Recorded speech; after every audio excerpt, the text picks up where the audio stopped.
Yeah, I know what you're thinking. You can get a job in the Middle East simply by trying or by magic, through others or by fluke. Remember that competition is everywhere. Some here, some there, but bam! Loy Machedo is the best.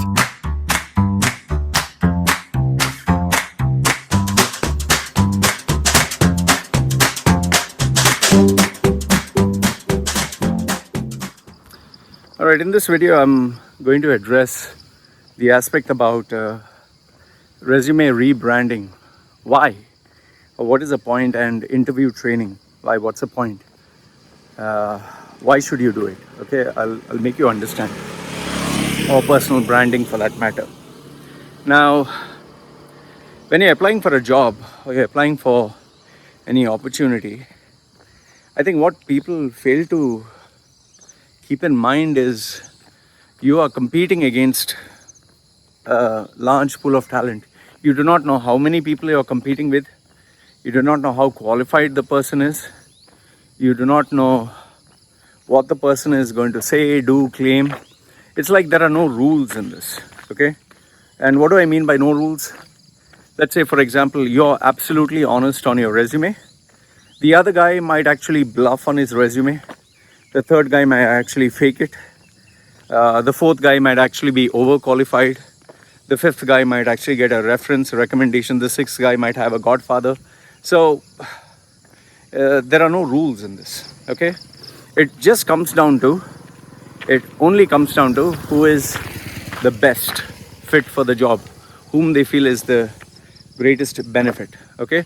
While being convincing, while being likable, while being, like more like a perfect fit. I feel that people always discount this one thing. And this one thing is, it is a competition. See, when you're talking of a competition, only the best will survive. Let's say, for example, you're applying for an entrance examination. In college, when you're applying for an entrance examination, you can either go and study by yourself, or you can ask your parents to guide you, or you can go to one of these professional coaching institutes where they'll teach you, they'll give you tests, or you can go to a one-to-one coach, mentor, teacher who has experience in this to ensure that you ace. Now, the same thing is with job interviews.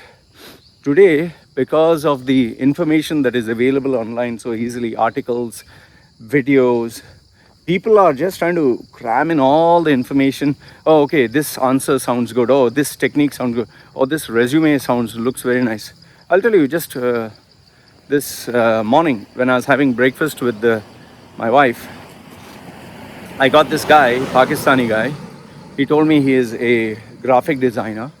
And he told me he's not getting a job. I was like, okay, fine, show me your resume. The minute he sent me the resume and I opened it, I was like, what the fuck? Seriously, I was like, ugh, what? Because he had put so many colors, so much, it was so bright. I was like, what the fuck is this? So I asked him, like, what is this? So he said, I'm a graphic designer, so I need to show that I can graphic design. It's like, when you go to, you're employing a gym coach, a guy who knows bodybuilding, and the guy comes to you and flexes, oh, see my muscles, see my muscles, see my muscles, see. That's so ridiculous, man. See, there is agreed you're a graphic designer, but you don't have to be in your face, It's and I always tell people the proof is in the pudding, okay? The proof is in the result. Like, if your resume is good, okay, here's an acid test. If your resume is good, you can be rest assured you will get called for an interview. Sure, okay, if your resume is good. If your resume is not up to the mark, you'll not be getting any responses. That's the acid test. You don't have to ask anyone. You sent your resume, there is no response, means your resume is crap, okay? That's the acid test. So, you need to get trained. You need to know what is to be done. And understand this, that why is it that you should come to a professional who does resumes? I have been doing resumes for 16 years plus, okay? I've been doing it for 16 years, and Initially, when I started, I was just like you. Initially, when I started, I used to read articles, I used to read books, I used to copy paste. I'll tell you, I remember doing my close friend. His name is Sunil Almeida. He used to work for Emirates Airlines. I remember doing his resume. You know what did I do? He's an engineer, and this is, I'm talking about when I think 12, 13 years ago. You know what did I do? He's an engineer, so I put the photograph of an airplane on his resume. I made his resume with a blue sky background. I put an airplane, and I made it look like that. I'm pretty sure he never got any job offers with that because it was stupid. I thought I was being smart. I thought I was being intelligent. Even he, at that time, he and I both thought that we were being very smart. Today, in hindsight, I realize it's so funny. Nobody does that. Nobody puts a photograph of an airplane and puts a nice sky background and fonts. It might sound attention grabbing, but that's not the reason why you appoint an aircraft engineer. So the point I'm trying to tell you is, because I've been doing this day in and out every single day, you reach a point of maturity, you reach a point of expertise. It's like the job that you're doing. When you started off, you are not good at your job, but over the years of doing it again and again and again, routine, studying new techniques, upgrading yourself, going to seniors, mentors, whatever, you became good. So that's how I became good at resume rebranding. So please keep in mind that it is a competition out there. There is somebody out there who is competing with you. There are many, and only one will get the job, only one will get the opportunity. And just as you want to put food on the table for you, your family, yourself, your future, there's another guy. And if you're not 100% prepared, you'll not get. Gone are those days where you could apply and try your luck. Today it's become very competitive. Today you get a youngster who will try to compete for your job, hoping to get lucky.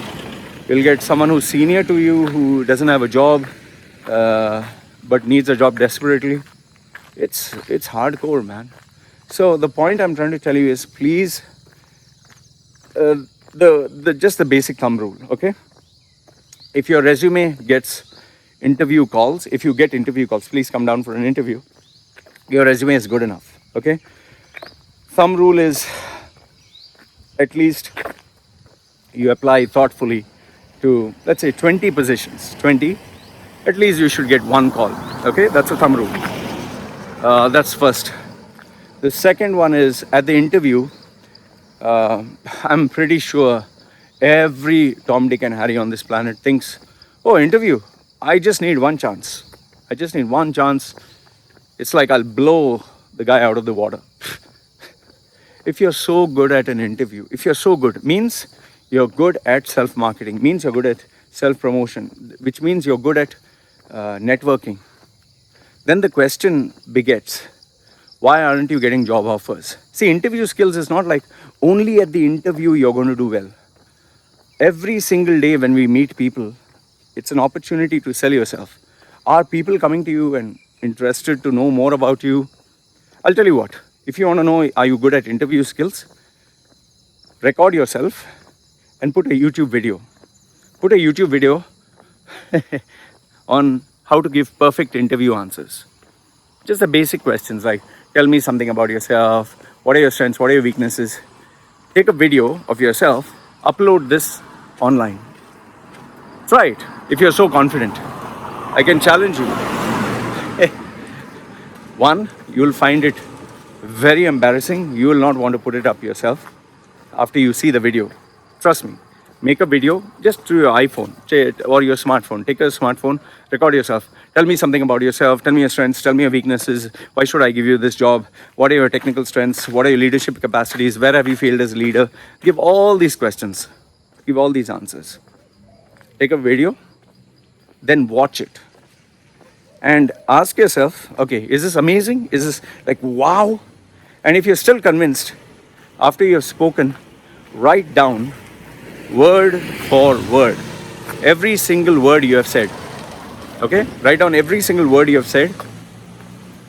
Read it and ask yourself, is this the best answer I can give? And if you're still convinced it's the best, ask someone who is quite senior to you, quite accomplished. Ask him to watch the video and ask him his response. My open challenge to you, open challenge, you'll be embarrassed. See, I've been doing this for so many years, man. If this was an easy job, if this was easy, training people for interviews, preparing resume, if it was easy, I wouldn't be able to survive. And everyone cannot do this. It's not everyone's cup of tea. That is why there are very handful of people who do what I do. Very, very few. And the ones who do it, you can't get them easily because we don't have to market and sell ourselves online. People come to us. It's a lot of work. It's a lot of work. So I hope this makes you understand that the interview process, the training process, or the resume rebranding process is not simple, is not straightforward, is not easy. It takes a lot of expertise, it takes a lot of effort. And most important, please keep in mind, it's a competition. Okay, it's a competition of the best. And unless you are the best in that category, you'll not be selected. So I hope this gives you some insight into resume rebranding and interview training. If you have any questions, let me know, and I'll always answer them. All right? Put your comments there, guys. Put your comments. Too many ants, too many flies. Put your comments, and I'll always read them. Take care.